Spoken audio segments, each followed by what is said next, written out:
नमस्कार। हमारे इस नए विश्लेषण में स्वागत है। सदियों से इंसानों को उन चीजों ने हमेशा डराया भी है और आकर्षित भी किया है जिन्हें आसानी से समझा नहीं जा सकता।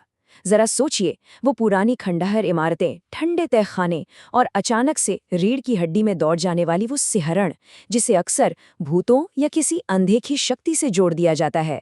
लेकिन क्या हो अगर इस डर के पीछे कोई भटकती आत्मा नहीं, बल्कि कुछ ऐसा हो जिसे विज्ञान वास्तव में माप सकता है?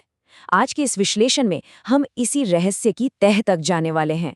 हम ये देखने वाले हैं कि क्या विज्ञान उन जगहों का रहस्य सुलझा सकता है जिन्हें कथित तौर पर भूतिया कहा जाता है। तो चलिए शुरू करते हैं। और यहीं से उठता है वो सबसे बड़ा सवाल, क्या विज्ञान पैरानॉर्मल यानी अलौकिक घटनाओं की व्याख्या कर सकता है? ये वो सवाल है जिसने अनगिनत शोधकर्ताओं को सोचने पर मजबूर किया है। डर, अचानक से होने वाली बेचैनी, या वो अजीब सी फीलिंग के अंधेरे में कोई लगातार घूर रहा है, क्या इसके पीछे कोई ठोस भौतिक कारण हो सकता है? आज की हमारी ये पूरी चर्चा अनएक्सप्लेन्ड मिस्ट्रीज के एक बेहद दिलचस्प लेख से लिए गए डेटा और रिसर्च के इर्द गिर्द घूमने वाली है। भाग 1, एक भूतिया घटना की संरचना, डर की शारीरिक अनुभूति। शोधकर्ताओं ने सालों तक इस बात का अध्ययन किया है कि आखिर कुछ खास जगह ही बेवजह का डर क्यों पैदा करती हैं। जब किसी तथाकथित भूतिया जगह के लक्षणों की बात आती है तो रिपोर्ट की गई भावनाएं हैरान कर देने वाली हद तक एक जैसी होती हैं। मूल स्रोत के अनुसार अक्सर एक अजीब सी बेचैनी महसूस होती है, एक बहुत ही स्पष्ट एहसास कि कोई लगातार देख रहा है, या फिर किसी अदृश्य साये यानी एक स्पेक्ट्रल प्रेजेंस के मौजूद होने का आभास। अब विज्ञान के नजरिए से ये समझना बहुत जरूरी है कि ये सटीक शारीरिक और मनोवैज्ञानिक भावनाएं आखिर पैदा कैसे होती हैं। मतलब ये सिर्फ दिमाग का वहम नहीं है, बल्कि शरीर में होने वाली अनुभूतियों का एक बहुत ही जटिल जाल है। भाग 2, सुनाई न देने वाली ध्वनि का रहस्य, 18 हर्ट्ज का प्रभाव। अब कहानी में एंट्री होती है एक ऐसे छिपे हुए संदिग्ध की जिसके बारे में शायद ही कोई बात करता है। हम बात कर रहे हैं उन कंपनों की जो ऐसी वेवलेंथ पर ध्वनि उत्पन्न करते हैं जो इंसानी कानों के सुनने की क्षमता से बिल्कुल बाहर हैं। इसे इंफ्रासाउंड कहते हैं, खासकर लगभग 18 हर्ट्ज की आवृत्ति। ये ध्वनि तरंगें इतनी कम आवृत्ति वाली होती हैं कि कान इन्हें सुन ही नहीं सकते, लेकिन शरीर इन तरंगों के शारीरिक प्रभावों को बहुत अच्छे से महसूस कर सकता है। खैर, आगे बढ़ने से पहले एक बात स्पष्ट करना बहुत जरूरी है। मूल स्रोत के शीर्षक में गलती से अल्ट्रासाउंड शब्द छप गया था, लेकिन लेख का वास्तविक डेटा और विज्ञान एकदम साफ तौर पर इंफ्रासाउंड की ही बात करता है, यानी वो ध्वनि जो सुनने की सीमा से नीचे है, ना कि ऊपर। भाग 3, मैकेवान विश्वविद्यालय का प्रयोग, अदृश्य का परीक्षण। इस अदृश्य शक्ति का परीक्षण करने के लिए अल्बर्टा के मैकेवान विश्वविद्यालय में प्रोफेसर रॉडनी शमार्ट्स के नेतृत्व में एक बेहद नियंत्रित और वैज्ञानिक अध्ययन किया गया। मकसद था इस इंफ्रासाउंड वाली थ्योरी को कसौटी पर कसना, और इस प्रयोग के पैमाने को समझने के लिए ये संख्या बहुत महत्वपूर्ण है, 36। इस अध्ययन में कुल 36 लोगों को शामिल किया गया था। ये कोई छोटा मोटा नंबर नहीं है, बल्कि एक ऐसा ठोस सैंपल साइज है जो हमें असली अनुभवजन्य डेटा देता है। कोई सुनी सुनाई बात नहीं, एकदम प्रॉपर साइंटिफिक तरीका। ठीक है, चलिए इसकी गहराई में चलते हैं और इस शानदार कार्यप्रणाली को स्टेप बाय स्टेप समझते हैं। चरण 1, प्रयोग में शामिल लोगों को एक कमरे में बिठाया गया और उन्हें शांत या फिर डरावना संगीत सुनने के लिए कहा गया। चरण 2, उस कमरे में कुछ छिपे हुए स्पीकर लगाए गए थे जो 18 हर्ट्ज की बहुत ही कम आवृत्ति वाली ध्वनि निकाल रहे थे। और चरण 3, जो कि सबसे दिलचस्प है, आधे समूह को बिना बताए ही इन कंपनों के संपर्क में रखा गया। जी हाँ, उन्हें बिल्कुल भी अंदाजा नहीं था कि कमरे में कोई ऐसी ध्वनि बज रही है जिसे वो सुन तक नहीं सकते। भाग 4, कॉर्टिसोल और चिड़चिड़ापन, जैविक प्रतिक्रिया। अब आते हैं नतीजों पर, जो हमारे शरीर के भीतर छिपे एक असली राक्षस को बेनकाब करते हैं, और वो राक्षस है तनाव। इस डेटा पर नजर डालने से पूरी तस्वीर एकदम साफ हो जाती है। जो लोग बिना जाने इंफ्रासाउंड के संपर्क में थे, उनकी लार में कॉर्टिसोल का स्तर काफी ज्यादा पाया गया। कॉर्टिसोल जो कि हमारा मुख्य स्ट्रेस हार्मोन है। और बात यहीं खत्म नहीं होती, उन लोगों ने ये भी बताया कि वे सामान्य से बहुत ज्यादा चिड़चिड़ा महसूस कर रहे थे। मतलब कंट्रोल ग्रुप के मुकाबले 18 हर्ट्ज से प्रभावित लोगों पर इसका असर साफ देखा जा सकता था। और ये बात बहुत ही शानदार तरीके से दर्शाती है कि हमारा शरीर अदृश्य उत्तेजनाओं पर कैसे प्रतिक्रिया करता है।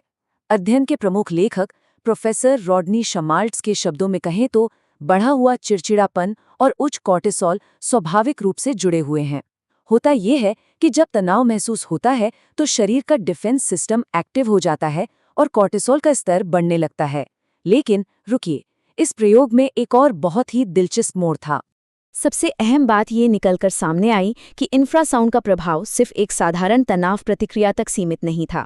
इन छिपे हुए कंपनों ने चिड़चिड़ापन और कॉर्टिसोल दोनों पर ऐसा असर डाला जो प्राकृतिक तनाव के संबंध से कहीं ज्यादा था। आसान भाषा में समझे तो शरीर एक ऐसा शारीरिक तनाव झेल रहा था जिसका कारण दिमाग को समझ ही नहीं आ रहा था। वो बस बिना किसी स्पष्ट वजह के पैनिक कर रहा था। भाग 5, आत्माएं या कांपते हुए पाइप, अंतिम बहस। प्रोफेसर श्माल्ट्स का ये निष्कर्ष वाकई सोचने पर मजबूर कर देता है। उनका कहना है कि अगली बार जब किसी पुरानी इमारत या तहखाने में वो अजीब सी डरावनी सिहरन महसूस हो तो सीधे भूत प्रेतों के बारे में सोचने के बजाय जरा इस बात पर भी विचार करना चाहिए कि शायद उस पुरानी इमारत के पाइप कांप रहे हों। जी हाँ, और वही पाइप 18 हर्ट्ज का इंफ्रासाउंड पैदा कर रहे हों जो ऐसा डरावना माहौल बना रहा है। तो यहाँ हमारे सामने दो बिल्कुल अलग अलग सिद्धांत मौजूद हैं।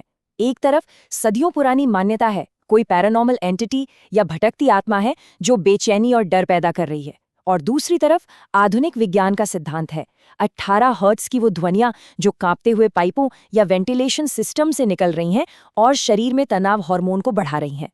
मजेदार बात यह है कि दोनों ही सिद्धांत एक ही डरावनी भावना की व्याख्या करने की कोशिश कर रहे हैं। लेकिन क्या ये अध्ययन इस पूरी बहस को हमेशा के लिए खत्म कर देता है? बिल्कुल नहीं। अनएक्सप्लेन्ड मिस्ट्रीज के फोरम समुदाय ने इस पर एक बहुत ही बेहतरीन चर्चा छेड़ी है। फोरम पर एक बहुत ही तार्किक बहस शुरू हो गई कि भाई सिर्फ इसलिए कि विज्ञान किसी घटना के एक कारण की व्याख्या कर सकता है तो क्या इसका सीधा सा मतलब ये है कि अलौकिक घटनाओं की संभावना पूरी तरह से खारिज हो जाती है? अब इस बात को लेकर जो सबसे दिलचस्प पहलू है वो है फोरम यूजर स्टीव हार्ट का ये दार्शनिक तर्क। वो एक बहुत ही कमाल का सवाल पूछते हैं, क्या होगा अगर भूत या अन्य आत्माएं केवल कम आवृत्ति वाली यानी लो फ्रीक्वेंसी ध्वनियां ही निकाल सकती हों? अगर वैज्ञानिक रूप से देखा जाए तो इस बात से इनकार नहीं किया जा सकता कि प्रयोग में पैदा किया गया इंफ्रासाउंड और किसी संभावित अलौकिक शक्ति द्वारा उत्पन्न इंफ्रासाउंड दोनों ही इंसानी शरीर पर एक जैसा प्रभाव डाल सकते हैं। और इसी के जवाब में एक और forum user earl of Trump's ने एक बहुत ही सटीक और वैज्ञानिक दृष्टिकोण सामने रखा। उनका कहना था कि ये तर्क तभी काम करता है जब पहले ये साबित किया जा सके कि भूत या राक्षस वास्तव में मौजूद हैं। और सच कहें तो आत्माओं के अस्तित्व को साबित करना अपने आप में एक बेहद कठिन और अभी तक का सबसे अधूरा काम है। ये विज्ञान और विश्वास के बीच का एक एकदम क्लासिक गतिरोध है। इस शानदार और न खत्म होने वाली बहस के बीच मैकेवान विश्वविद्यालय की टीम भी यहीं रुकने वाली नहीं है।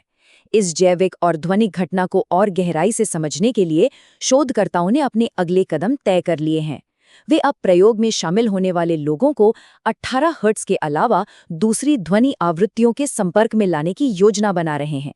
साथ ही वे ये भी परीक्षण करेंगे कि अलग अलग समय अवधि तक इंफ्रासाउंड में रहने से शरीर पर क्या और कैसा प्रभाव पड़ता है। और ये सारी बातें हमें इस अंतिम और बहुत ही विचारोत्तेजक प्रश्न पर लाकर खड़ा कर देती हैं। एक तरफ विज्ञान ने साबित कर दिया है कि इंफ्रासाउंड ऐसा महसूस करा सकता है जैसे वहां कोई भूत मौजूद हो, लेकिन दूसरी तरफ जरा सोचिए, यदि अलौकिक शक्तियों का वास्तव में कोई अस्तित्व होता तो क्या वे इसी अदृश्य इंफ्रासाउंड के माध्यम से संवाद कर रही होती? ये विज्ञान और अलौकिक दुनिया के बीच एक ऐसा दिलचस्प विरोधाभास है जो हमेशा और अधिक जानने के लिए प्रेरित करता रहेगा। इस विश्लेषण में हमारे साथ जुड़ने के लिए बहुत बहुत धन्यवाद। ऐसे ही सीखते रहें और हाँ, हमेशा सवाल पूछते रहें।